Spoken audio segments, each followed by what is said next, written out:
Mantém aqui para mim quando vamos. Antes de qualquer coisa, eu quero encerrar a minha alegria por estar aqui nessa tarde.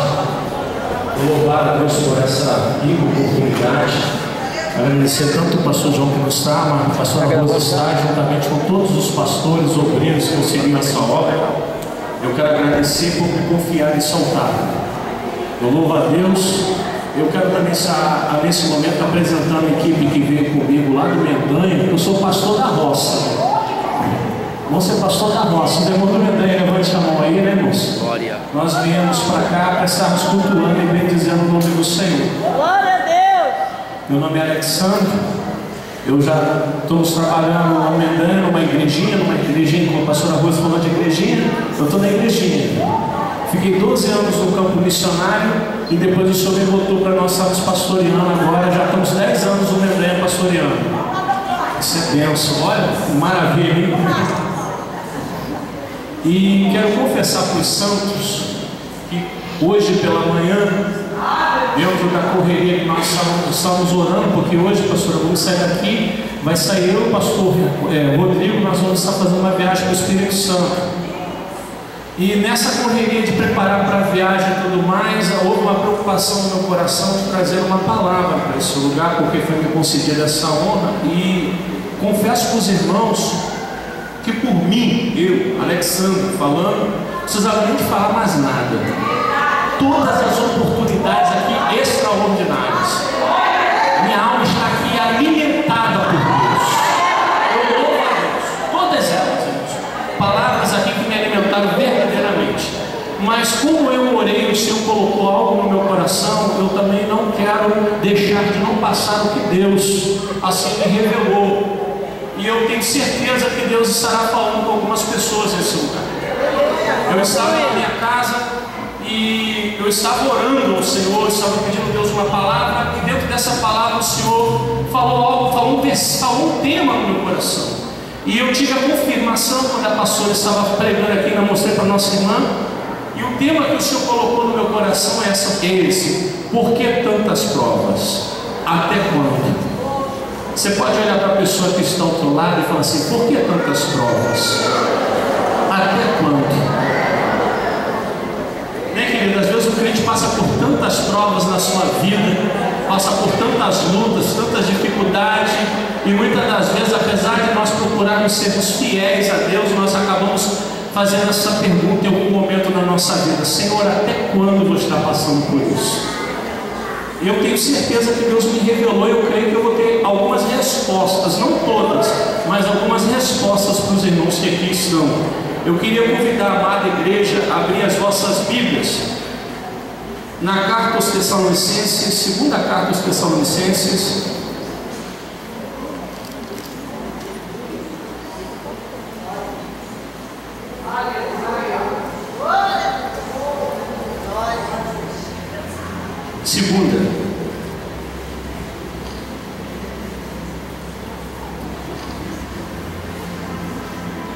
capítulo 4 e versículo 5.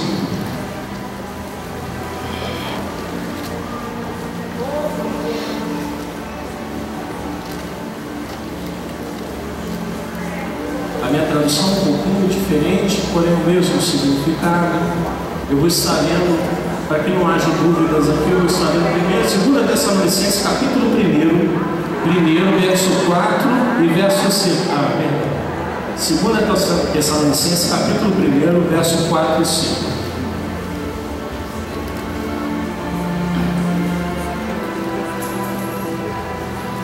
Por essa razão, nós gloriamos em vós, perante as igrejas de Deus, devido à perseverança e fé demonstrada por vós em todas as perseguições, nas aflições que estáis suportando. Elas são provas evidentes do justo julgamento de Deus, a fim de que sejais considerados dignos do reino de Deus, pelo qual sofreis. Amém. Os santos podem tomar assento.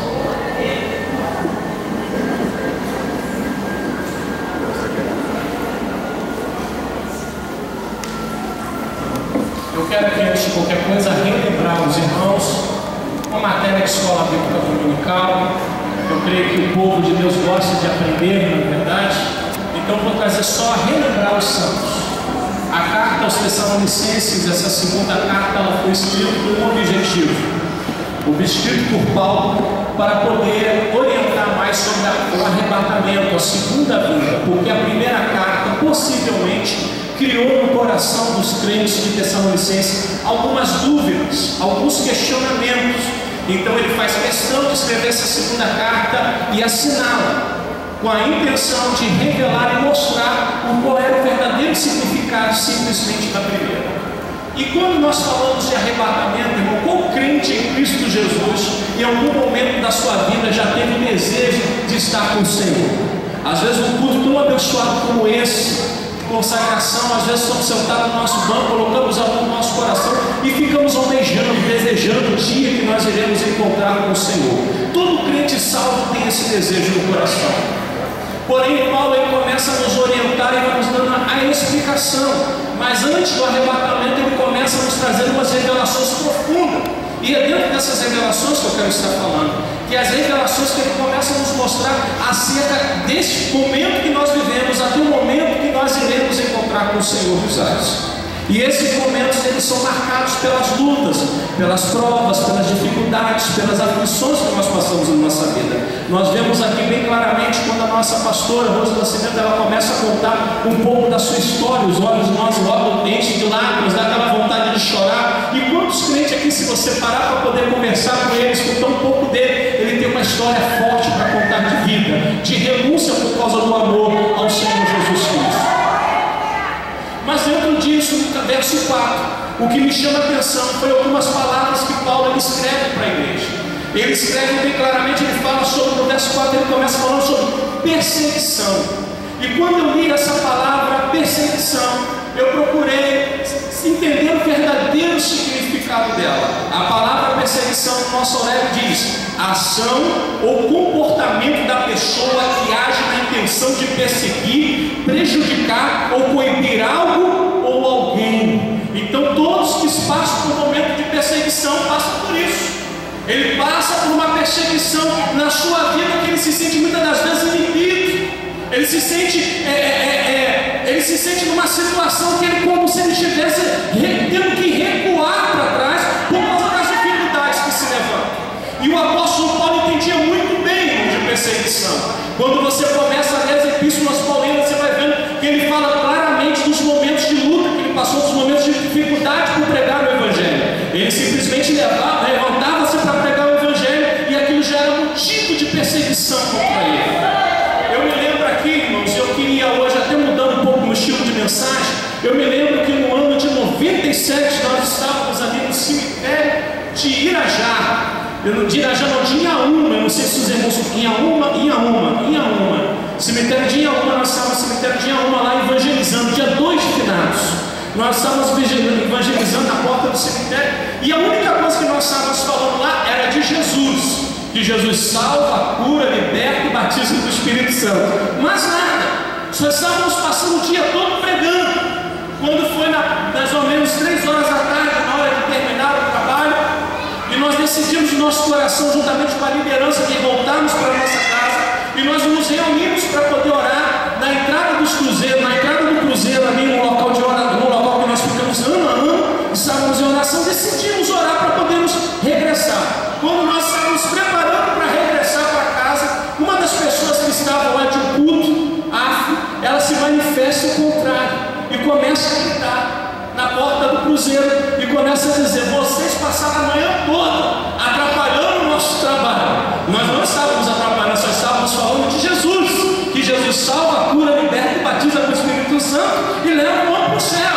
Mas ela se sentiu ofendida, ela se manifestou e falou o seguinte: vocês atrapalharam os nossos dias de descer. Agora você quer ir embora como se nada tivesse acontecido, e começou a pegar pedra para nos apedrejar. E quando elas começaram a pegar pedra para apedrejar, começaram a gritar assim no cemitério: apedreja, apedreja. E começamos a ver as pessoas se levantando para pegar pedra também. Eu me lembro que eu era novo na festa, estava muito preocupado, e eu pensei assim: se eu correr, as irmãs de idade não vão poder correr. Se eu ficar, o que eu vou fazer agora? E eles começaram a encher as mãos de pedra, e aquela mulher tomou a iniciativa e começou a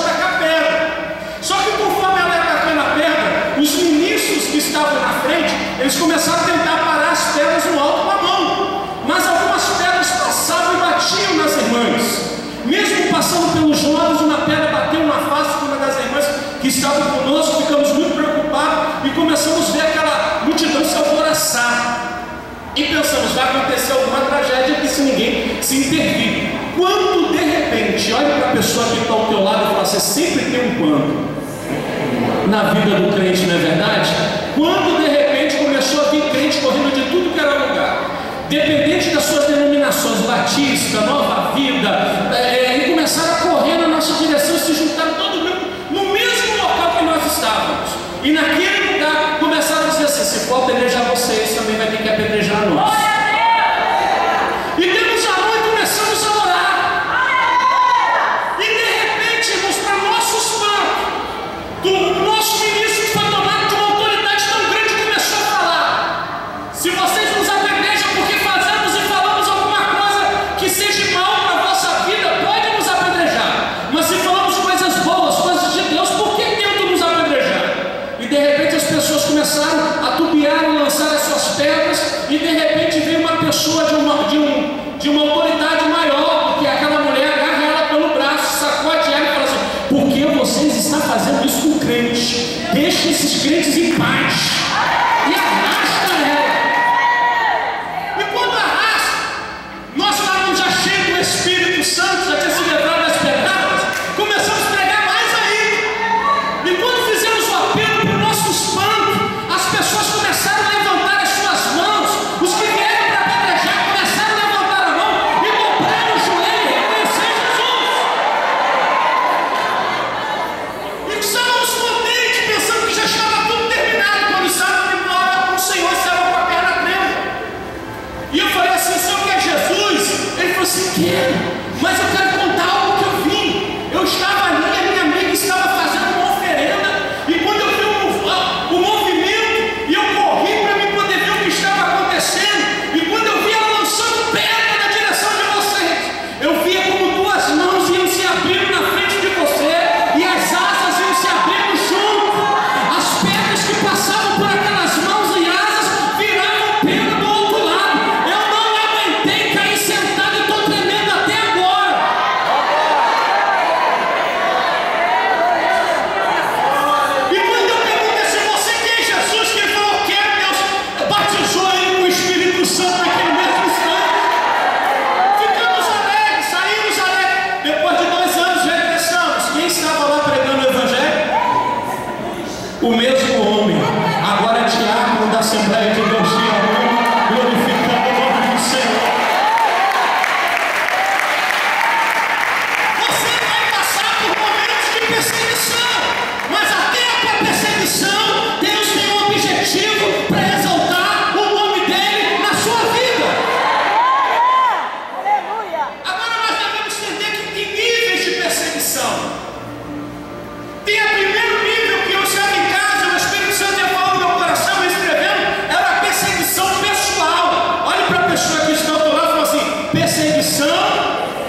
para a pessoa que está ao teu lado e fala assim: muitas das vezes sempre terão cair que não vai entender o teu modo de adorar a Deus, não vai entender o teu modo de querer buscar a Deus, não vai entender o teu modo de querer louvar a Deus. Vão olhar e vão se incomodar. O porquê vão se incomodar? É muito simples. Porque o teu modo de adorar a Deus vai mostrar que ele não adora a Deus como deveria adorar. Você está entendendo? Outro nível de perseguição que nós passamos, infelizmente, é a perseguição religiosa. Como a instituição, a igreja tem sido perseguida nesses últimos tempos. Como eles fazem de tudo para fechar as portas da igreja. Estava conversando com um amigo meu, se candidatou. Esse estava me falando, ele foi perseguido no partido que ele se candidatou, porque ele era crente. Fizeram de tudo para poder arrancar a candidatura dele, mas não conseguiram, Deus. Mas mesmo assim, conseguiram boicotar em algumas coisas. E ele falou que um dos projetos que estava nesse determinado partido era que uma igreja com menos de 100 membros, ela não poderia estar funcionando. Agora tu imagina, vai falar isso para uma igreja lá da favela, né, irmão? Uma igreja que às vezes você vai contar tem 50 membros, às vezes chega tudo, está lotado, está cheio, mas quando você vai contar lá é 50, 30, 40 membros, mas é aquele crente que está lá dobrando o joelho, que nem a nossa irmã falou, entrando lá da boca de fumo, para falar de Jesus, para buscar as pessoas. É uma perseguição religiosa. É como se o mundo quisesse mandar o que seria que nós deveríamos falar dentro da igreja, como nós deveríamos se portar dentro da igreja. Mas o mundo não tem poder na igreja. O Senhor da igreja é o Senhor Jesus.